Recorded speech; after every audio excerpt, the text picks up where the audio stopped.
Keluarga siswa SMK yang jadi korban penembakan oleh Aibda R meminta Polrestabes Semarang segera klarifikasi bahwa korban bukanlah siswa yang terlibat tawuran.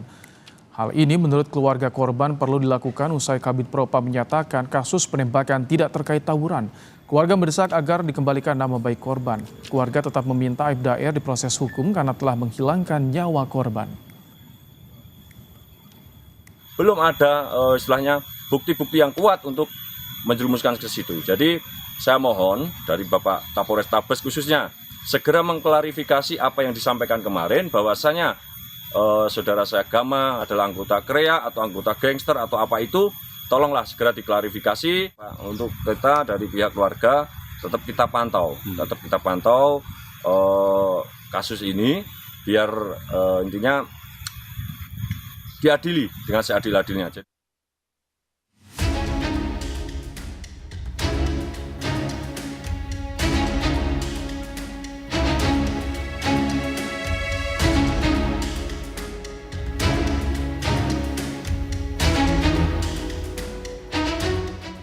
Dalam rapat dengar pendapat dengan Komisi 3 DPR, terungkap perbedaan pernyataan kejadian penembakan Aibda R kepada seorang siswa SMK di Semarang, Jawa Tengah, 23 November lalu. Saat menunjukkan video rekaman CCTV, Kapolrestabes Semarang bilang polisi terpaksa menembak korban karena korban membawa senjata tajam sambil berkendara sepeda motor. Di sini di peristiwa ini ada kendaraan yang dikejar oleh kendaraan yang lain. Ada satu kendaraan yang dikejar oleh kendaraan lain di mana si pengejar ini membawa senjata tajam. Inilah kemudian yang disaksikan oleh anggota, kemudian berniat untuk mengejar. Namun kemudian yang dikejar itu masuk gang.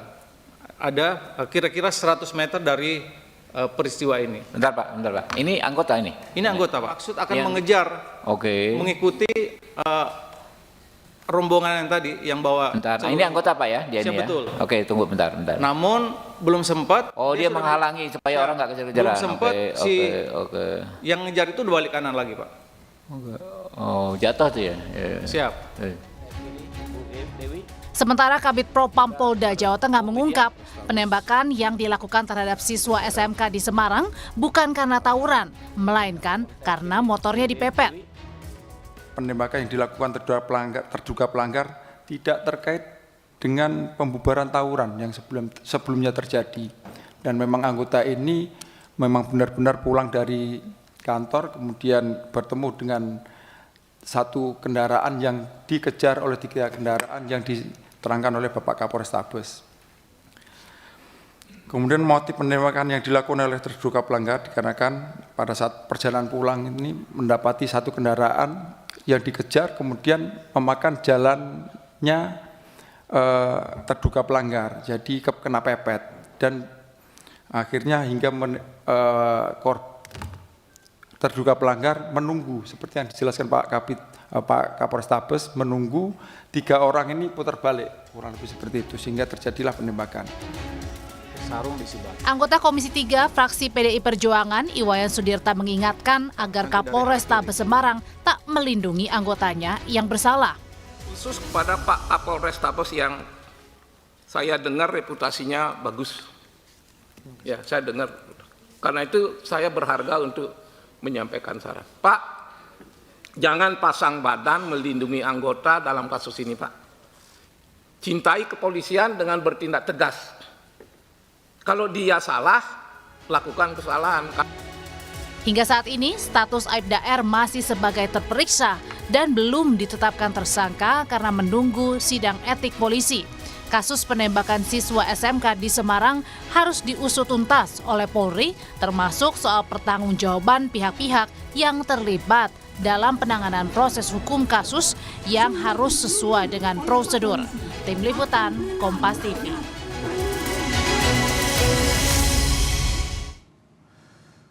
Dalam rapat dengar pendapat dengan Komisi 3 DPR terungkap perbedaan pernyataan kejadian penembakan Aibda R kepada seorang siswa SMK di Semarang, Jawa Tengah 23 November lalu. Bagaimana keluarga menyikapi kasus ini? Kita berbincang dengan Erwin, paman korban penembakan Aibda R. Selamat petang Pak Erwin. Halo, selamat petang. Baik, Pak Erwin kemarin yang hadir dari polisi, apakah dari keluarga juga sempat diundang sebetulnya hadir di Komisi 3 DPR? Oh ya, untuk kita sudah konfirmasi sama pihak keluarga yang di Semarang juga bahwasanya sebenarnya dari pihak keluarga kami mendapatkan undangan, cuman informasinya minggu malam itu dibatalkan atau dipending lah seperti itu. Jadi dari pihak keluarga kami tidak ada yang mewakili ke sana.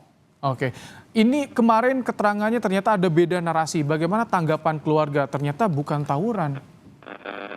Nah, makanya itu Bapak. Jadi kita dari pihak keluarga itu sangat menyayangkan dari pihak Kapolres Tabes yang terlalu dini lah untuk menyampaikan statement-statement yang kemarin beliau sampaikan di media itu bagi kami keluarga terlalu dini. Bahwasanya untuk bukti-bukti dan sebagainya itu kan belum cukup sebenarnya untuk melakukan reka ulang itu sebenarnya juga belum cukup, Bapak. Oh, oke. Belum cukup, terlalu dini. Kemarin Kapolres Tabes juga bilang meminta maaf, siap bertanggung jawab. Bagi keluarga, tanggung jawab seperti apa yang harus dilakukan oleh Kapolres Tabes Semarang?